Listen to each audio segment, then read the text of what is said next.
नमस्कार दोस्तों, मैं सूरज कुमार गुप्ता और प्रदीप कुमार गुप्ता आज आपका यूट्यूब चैनल पर पुनः स्वागत करता हूं। गुप्ता ज्ञान सागर के माध्यम से मैं आप लोगों को एक छोटी सी कहानी सुनाना चाहता हूं।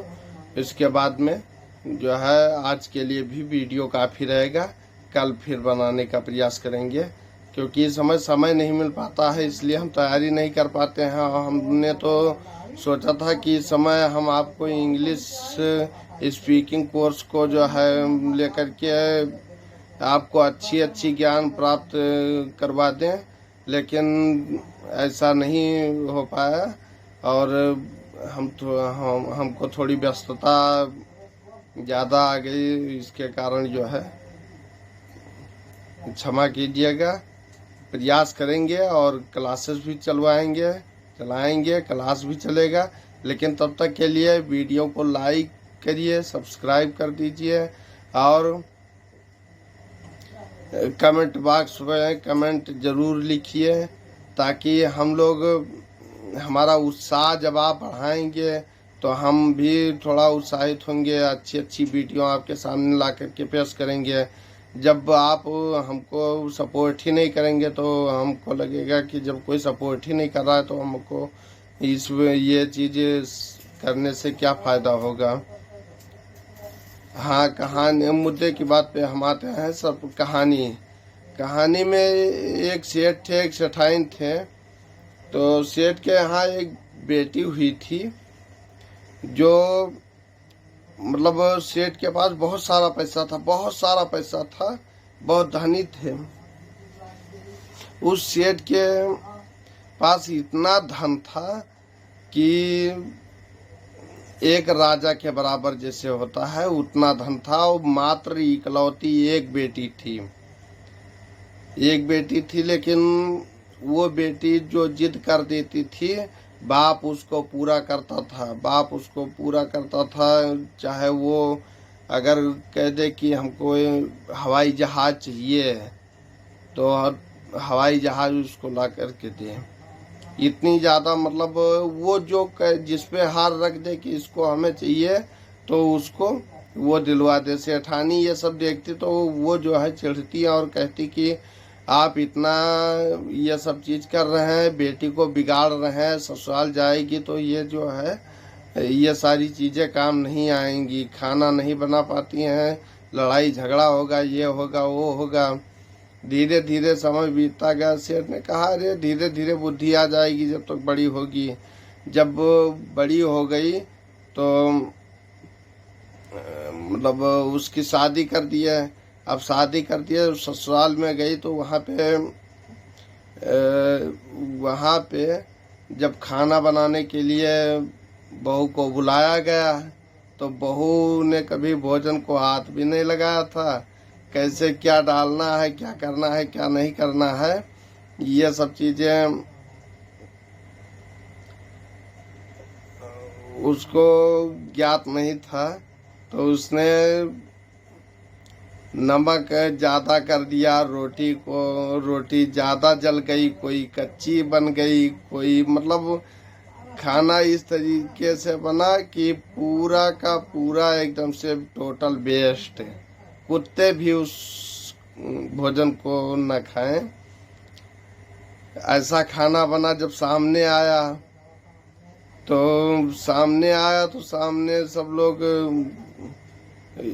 भाई बहुत चक्के रह गए, कहे कि ये क्या हुआ, आखिर खाना क्यों नहीं अच्छा बना, इतना ज़्यादा गंदा खाना, इससे अच्छा तो जो लोग नहीं बना पाते हैं वो बना लेते हैं।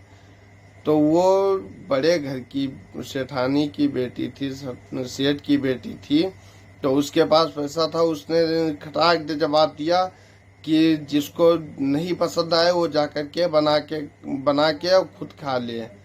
तो उस सास ने कहा कि इतनी ऐठन। अब दोनों में तू मैं होने लगी। हुआ झगड़ा भैया दोनों में। और जब झगड़ा हुआ दोनों में तो उसी में अब दोनों लोग शांत बैठे थे। पिता पुत्र, और इधर सासू माँ और बहू टक्कर पे टक्कर, टक्कर पे टक्कर, टक्कर पे टक्कर देते आए। डेली झगड़ा होने लगा, झाड़ू नहीं लगाते हो, खाना नहीं बनाते हो, ये नहीं करती हो, वो नहीं कर पाती हो। सासू माँ को माँ नहीं कहती, ना उनसे बोलती, ना चालती, ना कुछ करती। तो उसने सेठ को बुलाया। सेठ आए तो घर वालों ने न उनका हाल पूछा, ना चाल पूछा, कुछ नहीं। तो उसने जो है सीधे ये कह दिया कि मैं बेटी को लेने आया हूँ। तो पानी तक भी नहीं दिए उन लोगों ने। और सेठ जी ने कहा कि मैं बेटी को लेने आया हूँ, भेज दीजिए 10-15 दिन के लिए। बेटी ले गए, वो बेटी ले गए, लेकिन सब लोग ऐसे नाराजगी से सोच रहे थे जैसे बोझ लदा हुआ था कि ये बोझ अब हट जाएगा। तो सेठ थे भाई, दिमाग था तो समझ गए कि हाँ कुछ ना कुछ तो प्रॉब्लम होगा। घर पर ले गए, कुछ नहीं बोले। वहाँ पर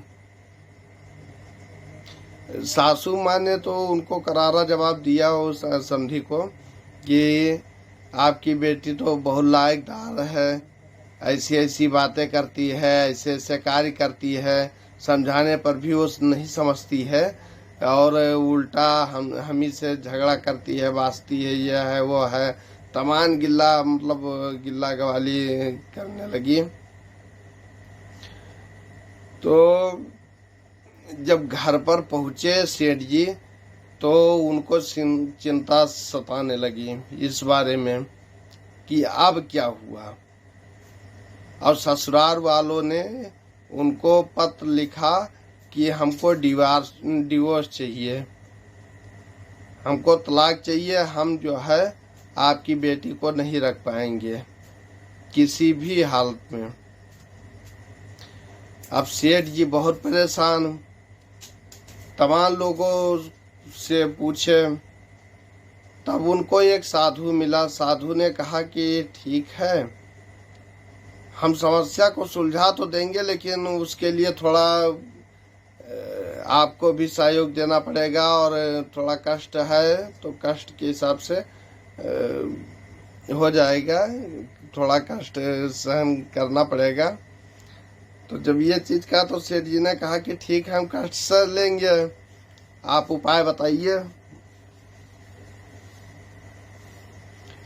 तो उसने कहा कि उसने बताया कि पहले जाकर के अपने बेटी को ये चीज़ बताओ कि आप को मैं एक पुड़िया झूठी वैसे राखी दे दिए उनको, और उनको बोल दिए कि इसको जो खाने में थोड़ा सा डाल दीजिएगा, इससे आपके प्रति आकर्षित हो जाएंगी, आपके सास ससुर आपके कहने पर चलने लगेंगी। तो वो पुड़िया लेकर के वो जब सेठ जी बिटिया के पास पहुँचे, उन्होंने बिटिया से ये सब बात नहीं बताई। उसने ये कहा कि बेटी तुम ससुराल जाओ, और जो है जब खाना अपने सास ससुर को, पति को दो, तो चुटकी भर थोड़ा सा इस भभूत को सब के थाली में डाल दो, जिससे ये लोग आपके बस में हो जाएंगे। तो उसने कहा अरे ये तो बहुत बढ़िया।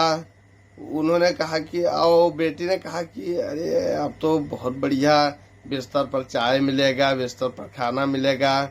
बस 6 महीने की बात है, 6 महीने। लेकिन हाँ, साधु ने ये भी बताया था कि मतलब ये 6 महीने तक करना रहेगा, बस इसके बाद में सब सही हो जाएगा।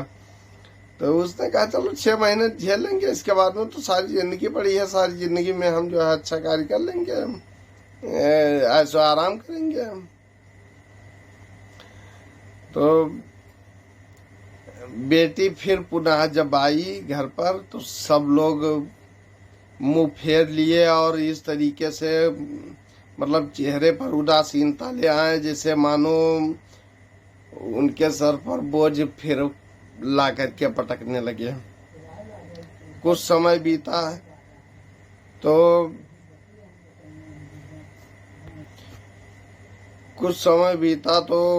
उन्होंने हाथ जोड़ करके सेठ जी ने कहा कि मेरी बेटी को पुनः रख लीजिए और ये आपकी सेवा करेगी और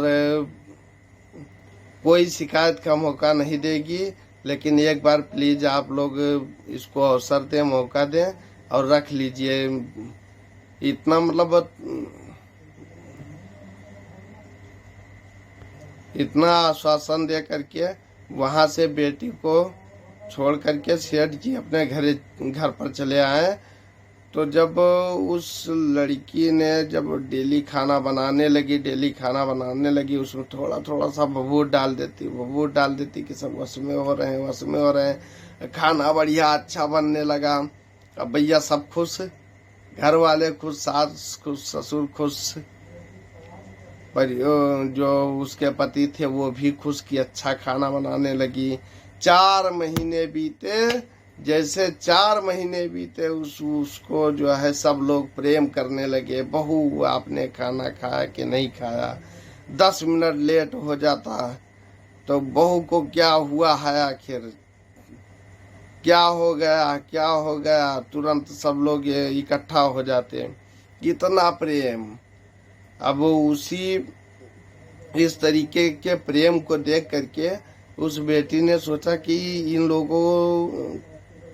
ये लोग हमको इतना प्रेम करते हैं तो क्यों ना हम भी इनको इतना प्रेम करें। तो 5 महीने में ही इस तरीके से इतने अच्छे ढंग से वो रहने लगी कि क्या बताएं, पूरा घुल मिल गई, उसी सांचे में ढल गई। पिता ने बाद में बताया कि बेटी वो भूत ये वश में करने वाला कुछ नहीं था, हमने इसलिए बताया था ताकि आपको ये चीज ज्ञात हो कि हाँ ससुराल में ऐसे रहना चाहिए, ऐसे उठना बैठना चाहिए, ऐसे लोगों से बातचीत करना चाहिए। हर एक चीज इस पे डिबेट करता है। तो इसीलिए कहा गया है कि बेटियों को प्यार दो, लेकिन इतना प्यार मत दो कि वो आगे जा करके बिगड़ जाएं। अच्छा ज्ञान दो, पढ़ाई के साथ साथ उनको कढ़ाई भी सिखाओ और भोजन पानी बनाना भी सिखाओ। अच्छा भोजन व्यंजन बनाएं, अच्छा व्यंजन बनाएंगी तो ससुराल वाले खुश होंगे। और बहुत सारी चीजें हैं, लेकिन बस कहानी समापन हो गया है तो इसलिए अब हम आपसे विदा चाहते हैं।